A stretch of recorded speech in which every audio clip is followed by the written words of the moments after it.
Hi guys, and welcome to Annelies Journaling.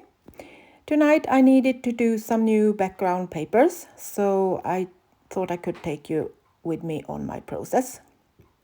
Here you can see me starting with putting on gesso on my copy papers. This is 120 grams and it's A3 papers, so they are a little bit bigger. I'm going to do a bigger journal, so I needed to have A3 so I can get them in A4 size when they are done. After that, the gesso has dried. I put on some water and then some watercolor paint. And here you can see on the picture the result of the paper when they are done. I did two different. So I'm taking different watercolor paints, brown and blues and white. And then I'm just dabbing on color on the papers. And as the gesso are on different places, it will appear color on those places where it is gesso, and another way it looks different when they are gesso on or not. So I'm blending and brushing out color. Then I'm taking a plastic bag and I'm just dabbing on some white acrylic paint to get some texture. As the watercolor is thin, it won't get anything to touch, and I want to feel the color too, so then I'm dabbing on some acrylic paint. I'm in my kitchen, so the light isn't the best, but I think you can see, and I will put some picture afterwards so you can see the result in a better light. It has dried again, and now I'm taking some more white acrylic paint and I'm putting it on some of my stamping blocks. These are old blocks from India.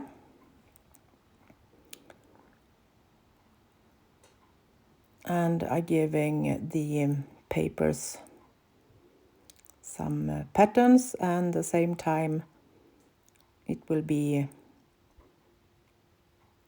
a bit of tactile patterns to feel on the papers.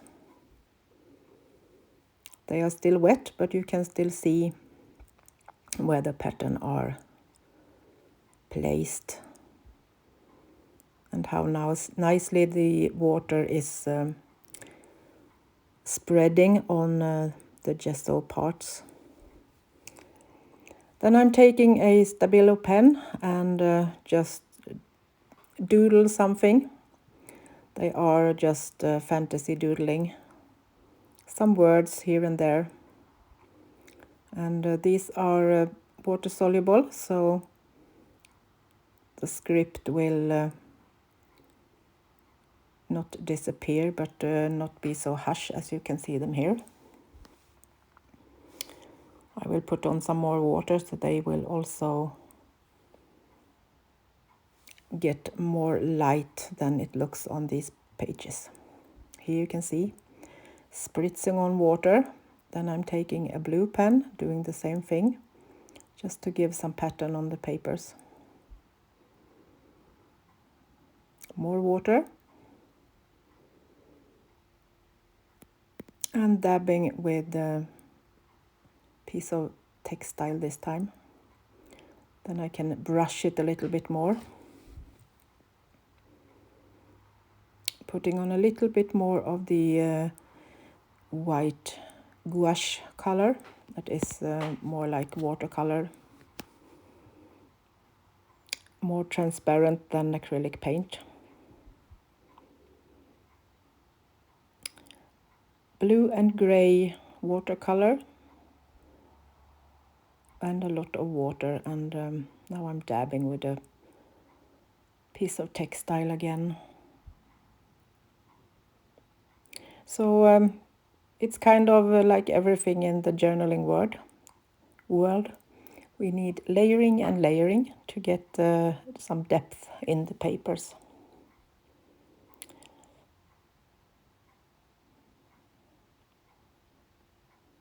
I did 2 different sets of paper tonight, so I will show you the other process too. So now we are back on white paper again, and we are going to start over with some gesso.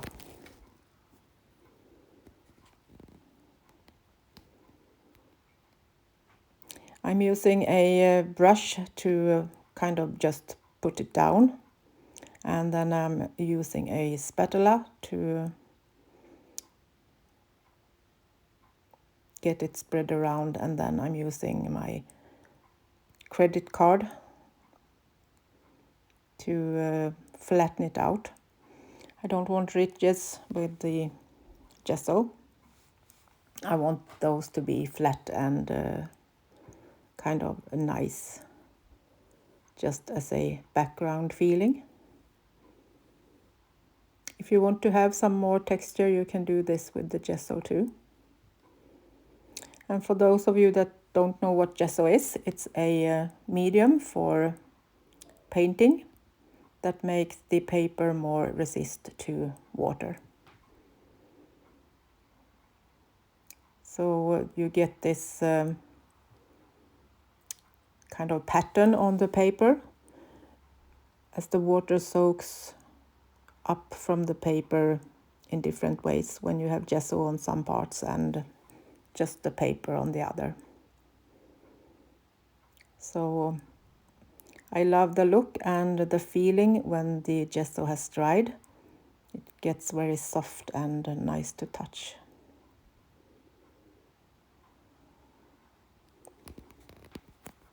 So I will speed up this process, but as you can see, it will be kind of the same as the other one. So just play and have fun, as always. Use the color you love and try not to think so much. Just splash it on and enjoy your work. I hope this was helpful. Thank you so much for watching. If you have any questions, please let me know. I would be grateful if you are a subscriber and like this recording.